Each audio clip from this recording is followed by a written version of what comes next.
Baik, selamat siang dan dan salam sejahtera buat kita semua, teman-teman sekalian.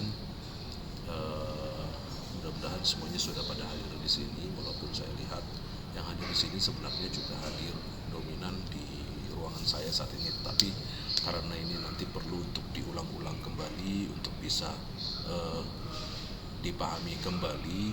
eh, saya kemudian gunakan kesempatan ini langsung dari Zoom, dari Google Meet, dan kita merekamnya seperti itu ya teman-teman sekalian. Nah, jadi saya mau eh,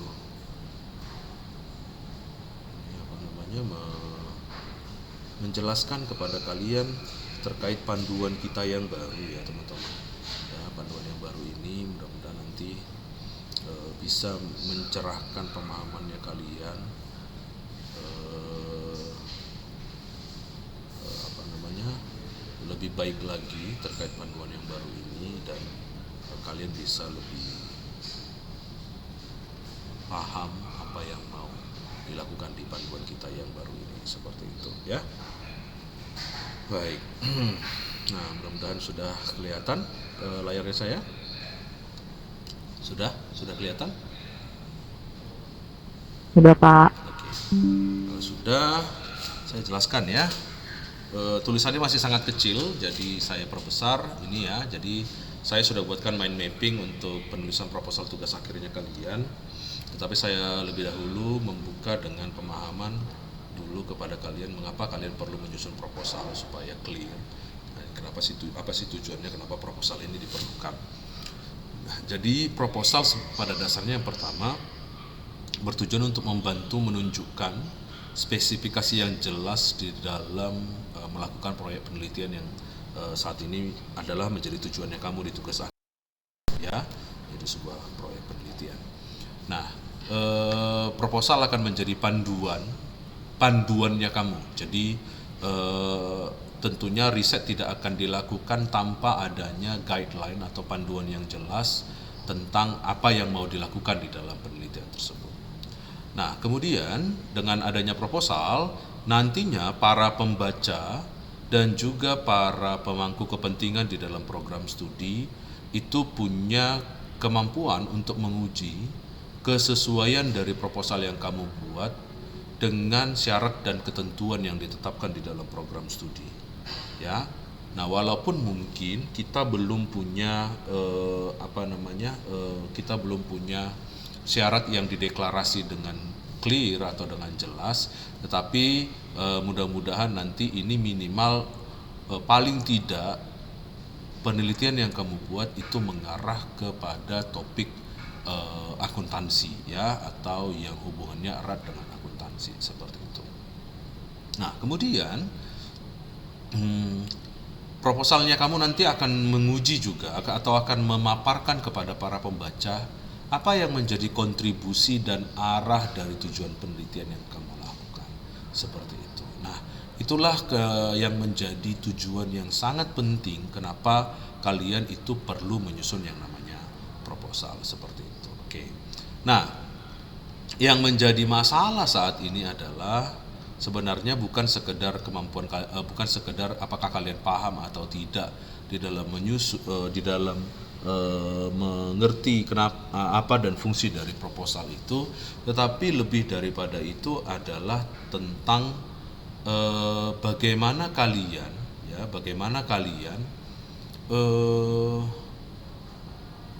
memahami panduan yang baru ini, karena panduan yang baru ini sangat berbeda dengan apa yang dilakukan atau apa yang diikuti oleh senior-seniornya kamu atau kakak kelasnya kamu sebelumnya, seperti itu ya. Nah, maka saya jelaskan kepada kalian. Yang pertama ini adalah terkait dengan sistematika penulisan proposal. Itu untuk proposal ada poin A sampai dengan poin, bukan F ya, paling akhir ya. Kalau tidak salah itu paling akhir itu ada poin K ya, masih ada, setelah F itu masih ada jadwal, masih ada personalia ya, masih ada perkiraan biaya, daftar pustaka dan lampiran. Kenapa saya tidak singgung itu, karena sebenarnya itu nggak penting-penting amat ya. Yang penting adalah yang ini dulu untuk dijelaskan kepada kalian ya. Kalau ada yang nggak dipahami, kurang dimengerti, nanti langsung tanya saja, dijawab di sela saja saya ya. Oke ya teman-teman. Nah, baik. Sebentar, kenapa layarnya saya mati ini?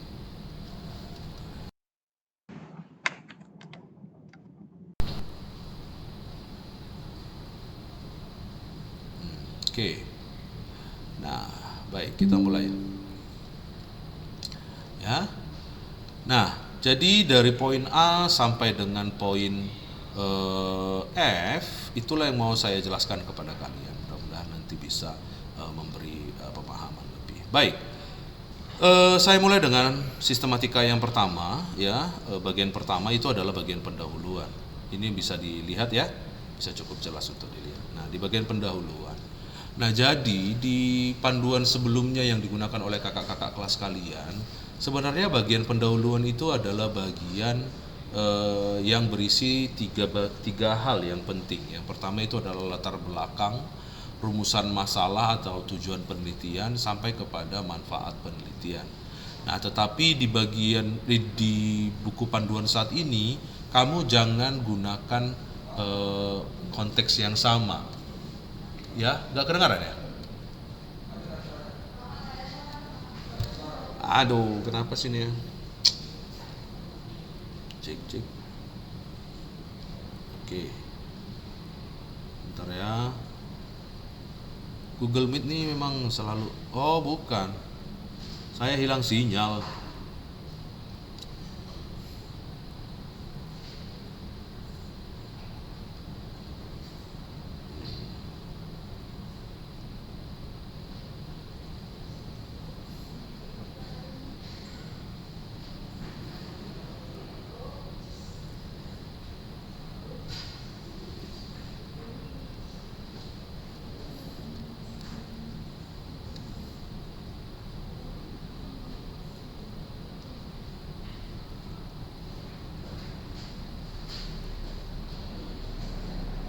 Bentar.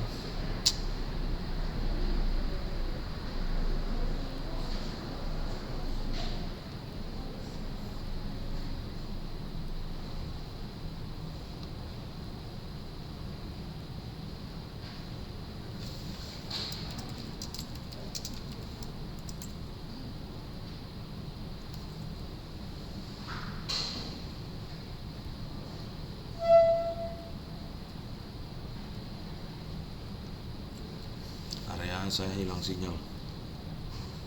Apa sih ini?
Apa memang lagi hilang sinyal semua ya? Iya kan? Ada apa Indonesia nih? Nggak satu pun ada.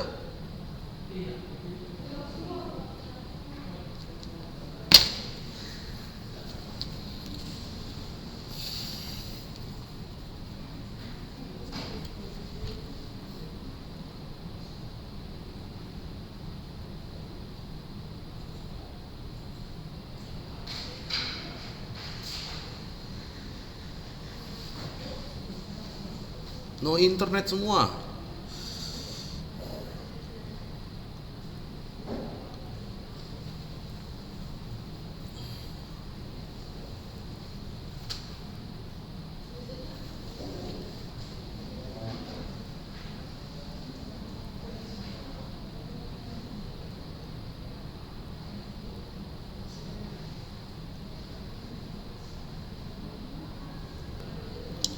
Ya, jadi teman-teman sekalian, saya share lagi ulang.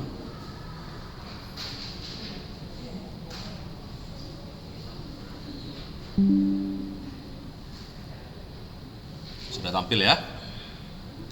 Oke. Nah, jadi seperti yang kalian lihat di sini, saya ulangi lagi ya. Jadi kenapa saya menjadi isu yang penting atau sesuatu yang saya sangat tekankan terkait dengan panduan ini, karena memang dia menggunakan pendekatan yang sangat tidak biasa, ya, sangat-sangat nggak biasa, nggak seperti halnya panduan yang sifatnya pendekatan ilmiah.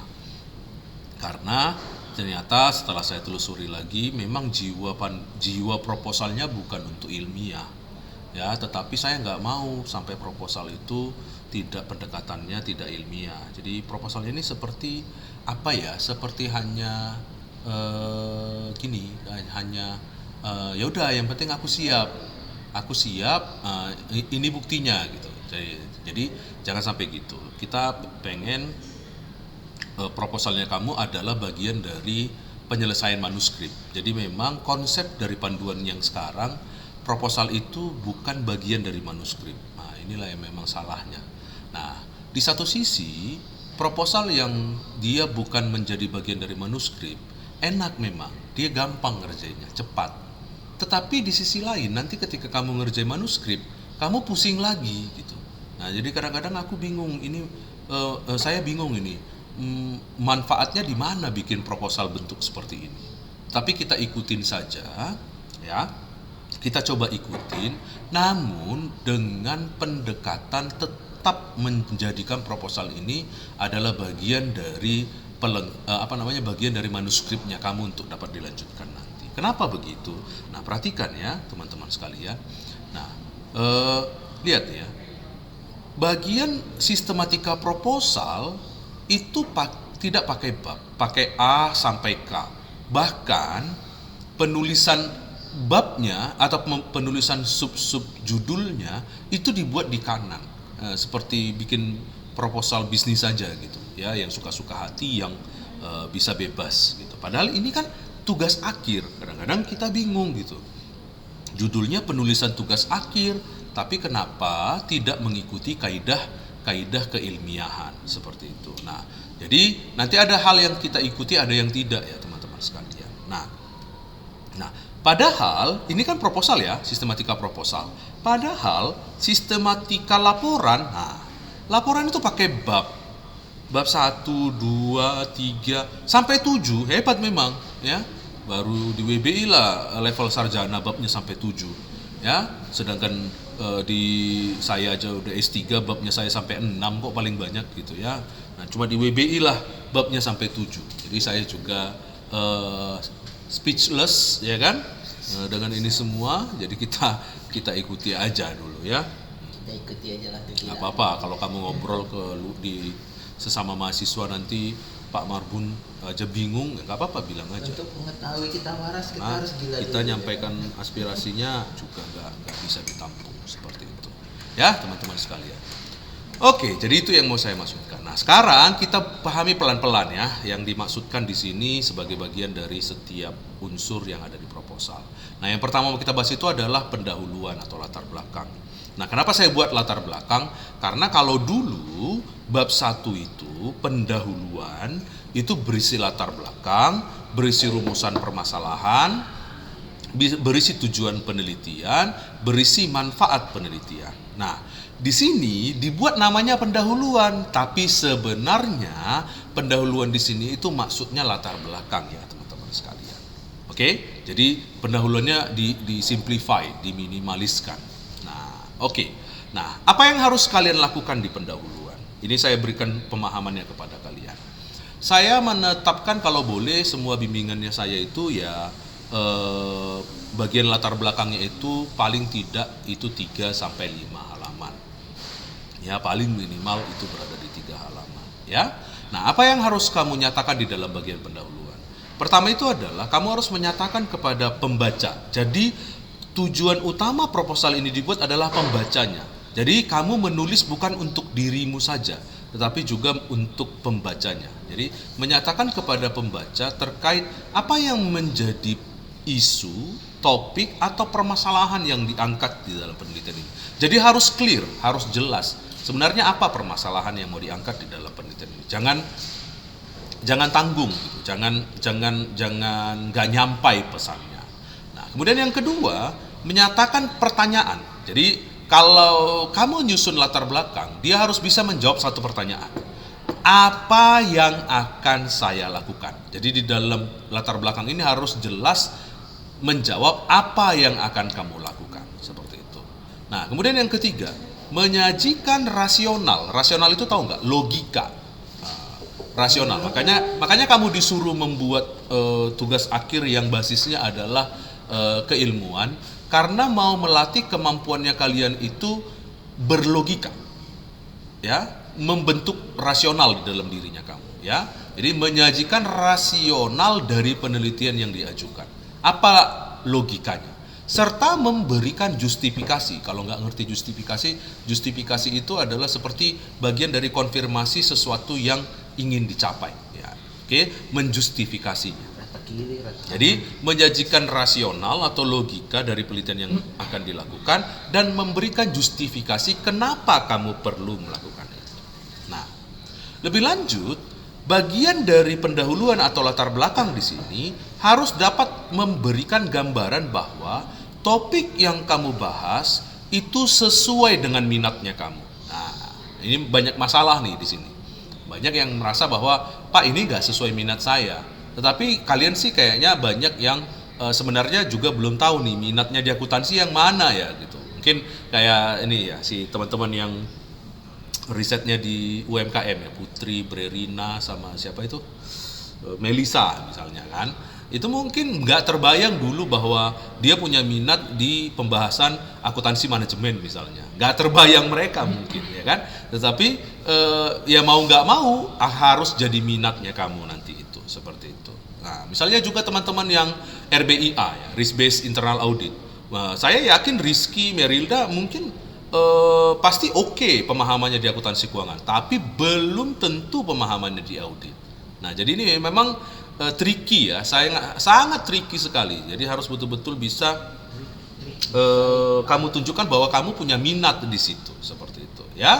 Nah, dari mana kamu menunjukkan bahwa kamu punya minat di situ adalah dari kemampuan kamu mempertahankan jabaran, ya, penjabaran atau uraian pemikiran yang terbentuk di dalam latar belakangnya. Jadi kalau kamu tidak kaya dengan pemahaman di dalam latar belakang ini, saya pastikan kamu akan gagal di dalam pengujian proposal ini nanti. Nah, menarik tadi ya, mungkin saya agak sedikit bercanda tadi ya, nggak apa-apa tadi, entah kenapa si Sylvia datang ketika sinyal kita lagi nggak bagus. Tapi menarik tadi Sylvia itu bisa cukup cepat, padahal menurut saya ketika panduan ini dipahami lagi, ini bukan sesuatu yang mudah untuk dieksekusi sebenarnya. Tapi akhirnya nanti ini membentuk benchmarking yang baru. Benchmarking itu artinya suatu dasar yang baru, ya, dasar kebijakan atau dasar pikir yang baru yang membuat kami nanti akan menguji bagian latar belakang ini akan sangat rigid, sangat detail. Nah, ini kamu harus bisa pertahankan. Jadi jangan sampai ada yang nulis latar belakang tapi nggak bisa menjelaskannya. Hati-hati. Itu, ya, jangan sampai ada yang nulis latar belakang tapi tidak bisa menjelaskannya. Karena urutan dari seseorang menulis itu adalah membaca, memahami, ya, membaca, memahami, menguasai, lalu menulis. Tidak ada orang nulis dulu baru tahu, nggak gitu. Jadi dari mana tulisannya datang, kan gitu kan? Nah, jadi membaca, memahami, menguasai. Berarti kalau menguasai itu kalau kita ngobrol kamu tuh paham, gitu. Baru kamu menulis seperti itu. Jadi mau tidak mau kamu harus mampu mempertahankan berbagai logika, rasional, justifikasi, dan pertanyaan yang menyatakan apa yang akan kamu lakukan di dalam penelitiannya kamu. Itu yang kita harus ada di dalam latar belakang. Nah, Di bagian latar belakang juga harus menyatakan apa rasa keingintahuan dan minat karir yang mungkin menjadi pilihannya kamu ke depannya dikaitkan dengan topik penelitian ini. Dan harus dapat juga menjawab kenapa kau melakukan ini. Ya, kenapa kau lakukan penelitian itu? Wah, harus bisa jawab itu. Kenapa kau melakukan penelitian itu? Tentu dasarnya adalah problem solving, itu penyelesaian permasalahan yang bisa kamu jelaskan. Ya. Nah, apa yang dimaksud dengan rasional tadi? Logika apa yang harus kamu bangun? Ya, mengapa kita harus memahami rasional ini? Karena nanti kami akan sering bertanya, para dosen akan sering bertanya, mengapa penelitian kamu ini layak untuk dilakukan? Apa dasarnya kamu menyatakan bahwa penelitian kamu ini layak untuk dilakukan? Pilihannya ada beberapa. Yang pertama adalah, apakah kamu sedang menerapkan suatu teori pada suatu konteks tertentu, atau kamu sedang mengembangkan teori pada suatu keadaan penelitian. Yang kedua ini nggak usah, karena anak vokasi nggak akan mungkin ikut pengembangan teori. Atau kamu sedang menguji teori. Nah, menguji teori juga tidak usah, karena ini adalah ranahnya orang-orang yang levelnya magister dan doktoral. Nah, jadi yang akan kita lakukan itu lebih dekat kepada yang namanya penerapan teori pada suatu konteks tertentu, seperti itu, ya. Nah, kemudian di bagian latar belakang juga harus kamu bisa jelaskan bagaimana penelitian kamu ini berhubungan dengan penelitian lain. Jadi nggak boleh penelitian itu tidak berdiri di atas penelitian yang lain. Apalagi kamu adalah sarjana terapan. Kamu nggak akan mungkin menghasilkan sesuatu yang baru langsung begitu saja, tidak. Tetapi kamu berdiri di atas penelitian orang lain yang kamu coba uji ulang, atau kamu konfirmasi, atau kamu cari sisi lainnya, seperti itu, ya. Nah, maka bagian penelitian kamu harus berhubungan dengan penelitian lain yang sebelumnya telah pernah dilakukan, yang kita sebut sebagai sumber penelitian utama. Ya, beberapa tim itu sudah, beberapa orang sudah saya sepakati yang mana yang menjadi penelitian utamanya. Kemudian mulai menunjukkan lengkup teori. Jadi di dalamnya sudah mulai nih harus ada dijelaskan ini teori apa nih yang dibahas. Misalnya teman-teman RBIA tentu bicara tentang teori agensi, ya kan? Yang mana teori agensi yang membuat para pemilik perusahaan itu merasa punya konflik keagenan, ya, konflik kepentingan dengan para penyelenggara perusahaan. Nah, maka turunlah itu akuntansi hadir sebagai bagian dari audit dan lain sebagainya. Misalnya teman-teman teman-teman yang UMKM misalnya, itu teori sinyal. Kenapa butuh teori sinyal? Teori sinyal ini untuk bisa membuktikan atau menyampaikan informasi kepada orang-orang di luar sana bahwa perusahaannya sehat, berjalan dengan baik. Nah, misalnya seperti itu. Jadi harus bisa tuh dijelaskan sedikit nanti, mulai diungkapkan apa teori yang dibahas di dalam tugas akhirnya kamu di bagian pendahuluan ini. Seperti itu kira-kira teman-teman. Nah, itu bagian pendahuluan. Ada pertanyaan? Kira-kira jelas? Ada pertanyaan nggak? Untuk bagian pendahuluan. Saya rasa clear ya. Mudah-mudahan cukup jelas apa yang saya sampaikan. Nah, nanti mind mapping ini saya kirimkan. Kalian harus bisa, jadi gunakan mind mapping ini nanti seperti lembar checklist. Oh, ini udah nggak ya? Ini udah nggak ya? Ini udah nggak ya? Kalau sudah, berarti latar belakangnya itu udah oke. Kenapa saya buat seperti ini? Supaya ini juga bagian dari saya untuk nggak terlalu capek nanti untuk jelasin ulang gitu. Jadi nanti kalian bisa ulang-ulang lagi penjelasan saya di sini. Kemudian bagian kedua, bagian B, perumusan masalah. Nah, apa yang harus kamu sajikan di bagian perumusan masalah, teman-teman sekalian? Yang pertama, mulai dengan membuat gambar mind mapping. Jadi kamu ketika membuat penelitian harus ada mind mappingnya seperti yang saya buat di sini. Yaitu mulai dari latar belakang. Mulai dari mana nih kamu susun latar belakangnya? Poin A, poin B, poin C berikutnya. Macam-macam. Itu tergantung topiknya kamu. Ya, jadi buat dulu gambaran pemikirannya. Ya, mind mappingnya, gambaran pemikirannya. Ya, jadi bagaimana latar belakang yang sudah kamu susun tadi sebelumnya akhirnya bisa menjadi suatu pertanyaan penelitian. Jadi latar belakang tadi kita mind mappingkan. Misalnya,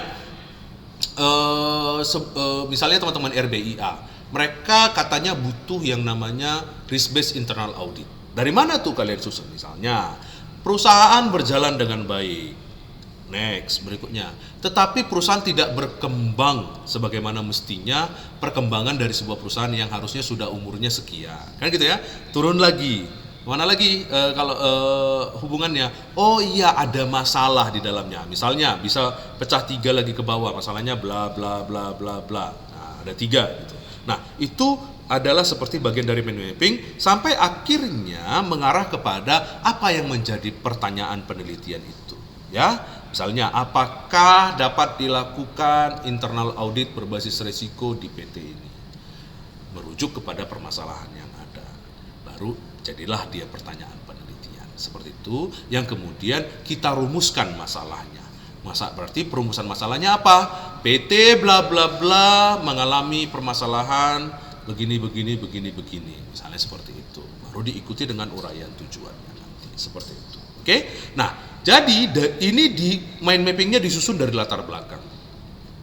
Bagian latar belakang harus mengarah secara logis ke dalam pertanyaan penelitian. Jadi jangan pernah latar belakangnya apa, pertanyaan penelitiannya apa. Nah, itu langsung kelihatan tuh.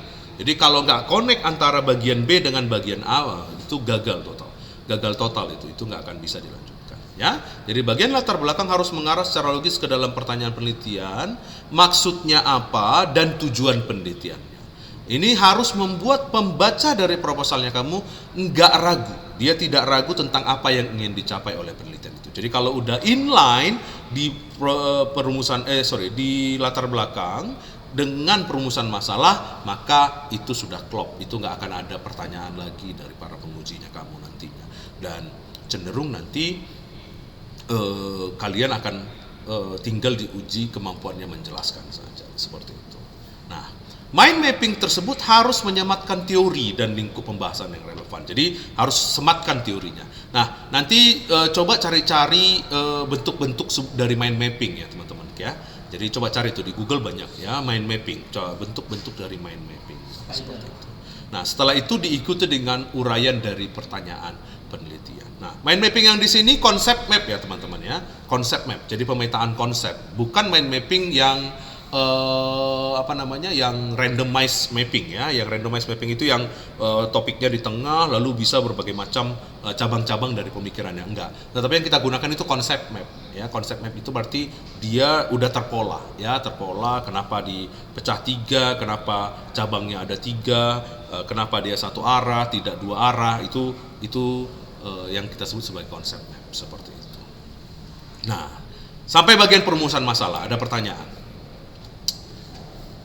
Mungkin kalian nih banyak yang masih ini apa ya gitu ya, maksud Bapak ini pasti banyak. Tetapi gunakan nanti yang saya buat ini itu seperti checklistnya kalian aja buat. Oh ini udah saya buat nih. Yang mana di bagian yang ini, di halaman yang ini seperti itu. Oke? Nah, jadi di perumusan masalah itu harus ada mind mapping ya, ada peta konsep dari proposalnya kamu. Oke, kalau nggak ada pertanyaan kita lanjut. Kemudian apa yang menjadi tujuannya? Nah, ini saya agak melawan panduan, tapi mudah-mudahan nanti nggak akan menghambat kalian. Jadi di panduan dibilang tujuan tugas akhirnya adalah tujuan kenapa kau nulis tugas akhir. Nah, di situ menurut saya agak konyol sih ya. Kenapa perlu menulis tujuan dari tugas akhirnya? Ya nggak usah ikutin itu ya teman-teman ya.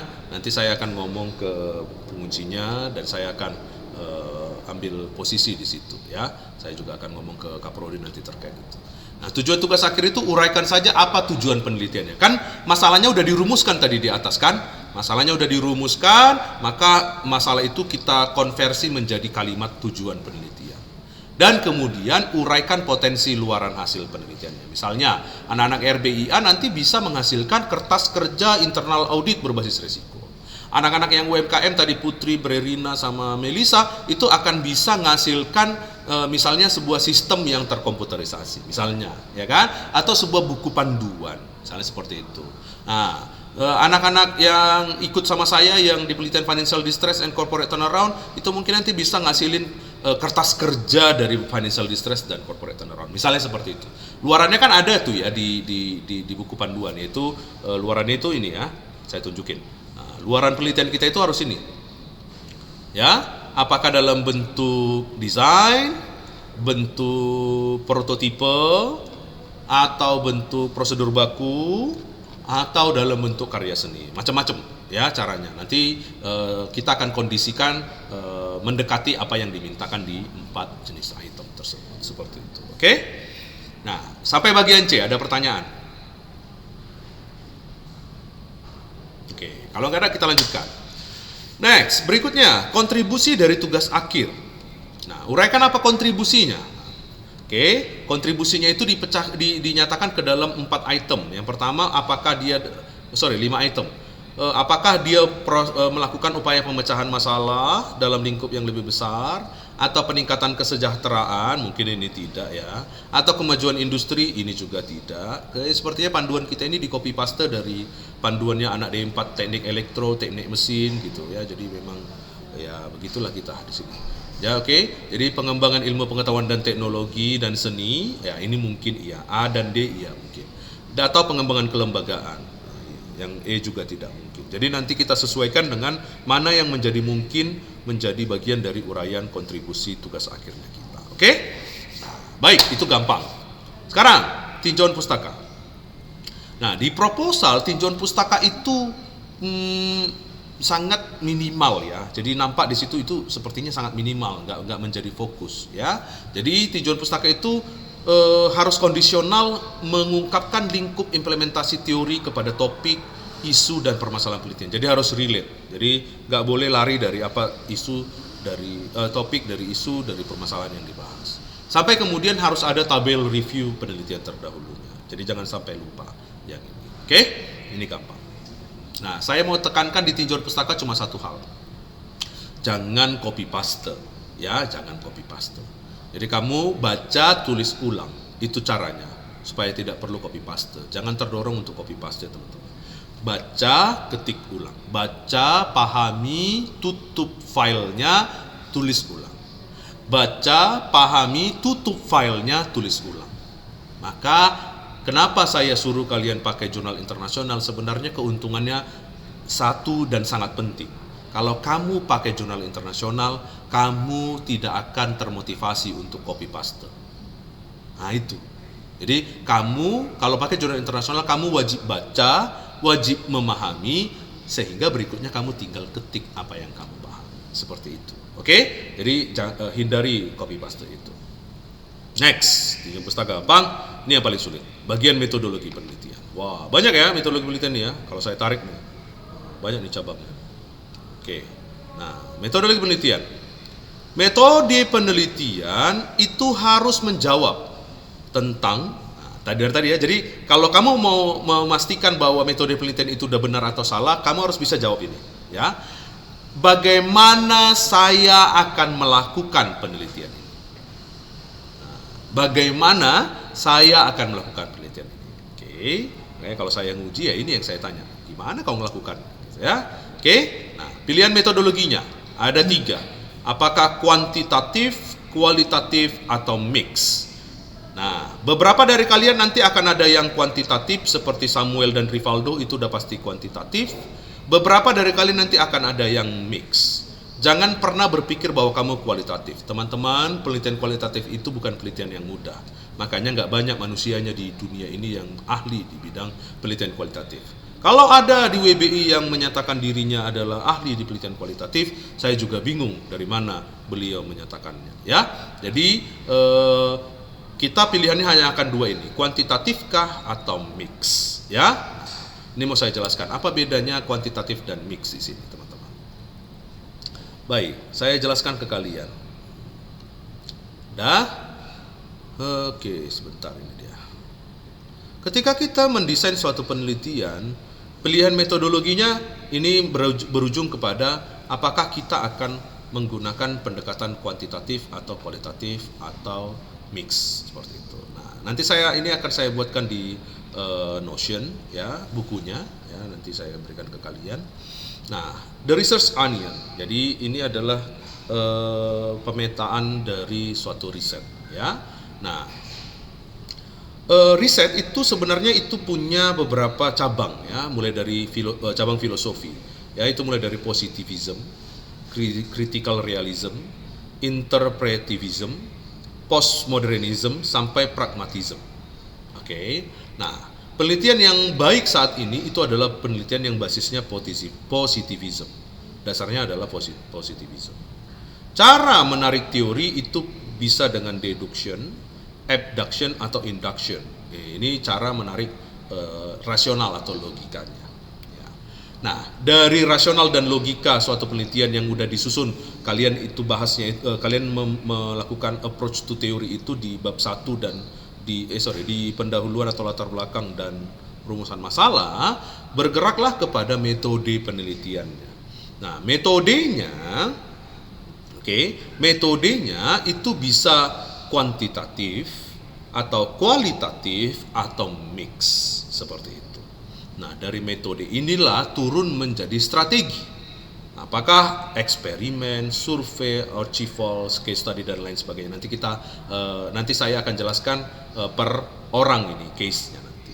Nah, kemudian apakah datanya sifatnya longitudinal atau cross sectional? Tentu kalian itu sifatnya cross sectional karena kalian tidak ada yang melakukan penelitian multi tahun ya. Jadi kita hanya pada suatu kejadian sampai kemudian akhirnya dilakukan pengumpulan data dan analisisnya. Inilah yang disebut sebagai research onion.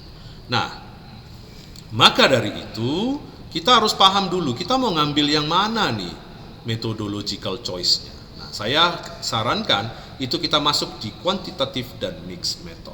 Di mixed method kita menggabungkan sedikit sisi kualitatif, tapi tidak fokus di kualitatifnya. Nah, tetapi lebih fokus kepada kuantitatifnya, sehingga proses pengambilan logikanya, atau proses justifikasinya, atau interpretasinya, itu bisa berjalan lebih baik lagi. Maka bagaimana yang kita sebut sebagai mixed method? Kalau kuantitatif itu oke, nanti gampang semuanya berdasarkan data dan angka. Nah, sedangkan yang sulit itu adalah yang mixed method. Nanti kita akan ambil yang sifatnya apakah sequential exploratory ya, atau sequential explanatory, atau yang multi phase. Nah, jadi kita kalau nggak akan mengambil yang konkuren, tapi kita akan ambil yang sequential. Dari pemikiran kualitatif bergerak ke kuantitatif, atau dari pemikiran kuantitatif bergerak kepada kualitatif, atau sequential. Dari kualitatif kita kuantitatifkan, kita balik lagi kepada kualitatifnya lagi. Nah, tapi ini perlakuannya nanti khusus ya, jadi orang per orang. Nanti saya akan treatment ini khusus orang per orang. Tinggal nanti kalau kamu mau memahami lebih, bukunya akan saya buatkan nanti di Notion seperti itu. Ya, teman-teman. Oke. Next, kita balik lagi ke sini tadi. Jadi pilih metodologinya yang 3 ini. Jangan ada yang lari ke kualitatif sendirian ya. Oke? Saya bukan ahli kualitatif. Jadi kalau kamu mau penelitian kualitatif, bukan saya dosen pembimbingnya. Oke? Nah, maka strategi penelitiannya itu ada beberapa. Ada eksperimen, ada studi kasus, ada survei dan lain sebagainya. Tadi di research onion ini udah dijelaskan ya, teman-teman. Oke, yang mana? Ini nanti tergantung apa yang mau dikerjakan. Misalnya teman-teman yang ada di RBIA misalnya ya, saya jelaskan sedikit. Misalnya teman-teman di RBIA, dia Pak di mana Pak? Nah, bisa case study seperti itu ya. Nah, teman-teman yang ada di UMKM itu action research seperti itu ya, action research.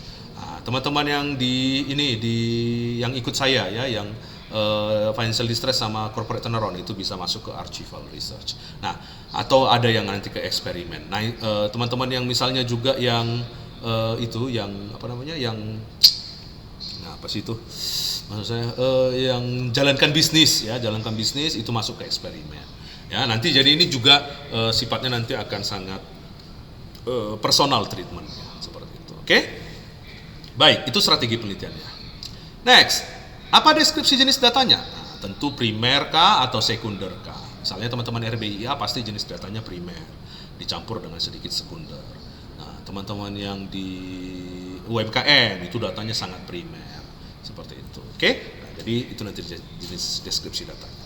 Tipe dan bentuk data yang dibutuhkan. Nah, ini juga nanti akan kamu jelaskan apa jenis-jenis data yang kamu butuhkan. Apakah misalnya data pustaka, kemudian data-data laporan keuangan, bentuknya bagaimana, apakah digital, apakah sesuatu yang sifatnya sudah dalam bentuk arsip lalu harus kamu digitalkan. Nah, itu tipe dan bentuk data yang dibutuhkan. Kemudian teknik pengumpulan datanya. Nah, kamu harus bisa menjelaskan bagaimana saya akan mengumpulkan datanya. Bagaimana saya akan mengumpulkan datanya? Apakah melalui pengumpulan kuesioner, apakah observasi, apakah hidup di tempat penelitiannya? Nah, seperti itu nanti teknik pengumpulan datanya. Sampai kemudian kamu harus bisa menjelaskan apa teknik analisis datanya. Ya, kalau di buku panduan ini nggak ada nih kan teman-teman ya, nggak ada nih. Lihat nih buku panduan nggak ada dijelaskan. Makanya saya bingung kalau ada yang udah cepat kali selesai seminar proposal siap, itu aku bingung itu. Hebat itu dosennya. Ya. Nih coba lihat. Ada nggak metode tugas akhir di sini? Dijelaskan. Nggak ada nih. Metodenya pun susah dibaca nih. Coba. Oh, ini yang saya tanya sama Merilda kemarin kan. Apalah maksudnya metode tugas akhir ini? Ya. Nah, seperti itu. Nah, ini tidak terlalu lengkap dijelaskan di dalam yang namanya panduannya kalian. Nah, ini nanti kalian bisa gunakan. Nah, teknik analisis data itu bisa menjawab bagaimana saya akan melakukan analisis dan menggunakan hasilnya. Jadi bagaimana kamu menganalisisnya dan bagaimana kamu menggunakan hasil analisisnya sampai kamu bisa memberikan interpretasi atau penjelasan di dalam. Seperti itu. Oke, ada pertanyaan secara keseluruhan. Ini saya akan kirimkan ke kalian. Ayo, ada pertanyaan? Guys, silakan. Ayo, gak usah takut bertanya. Di grup sudah saya kirimkan untuk mind mapping itu, bisa dibaca ya.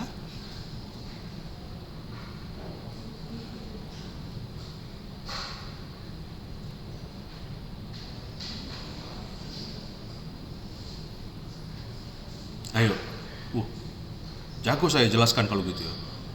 Semuanya paham. Saya senang kalau gini.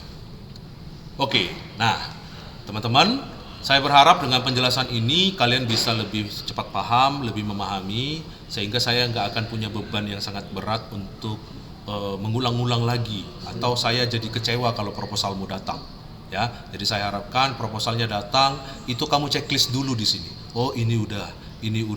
Oh, sesuai dengan penjelasan Bapak ini, yang ini udah, yang ini udah, yang ini udah. Jadi kita enak, ya kan? Saya pun kalau kamu datang bimbingan, saya lebih banyak senyum daripada lebih banyak mutungnya. Ya kan? Nah, seperti itu. Oke? Oke, guys. Jawab dulu.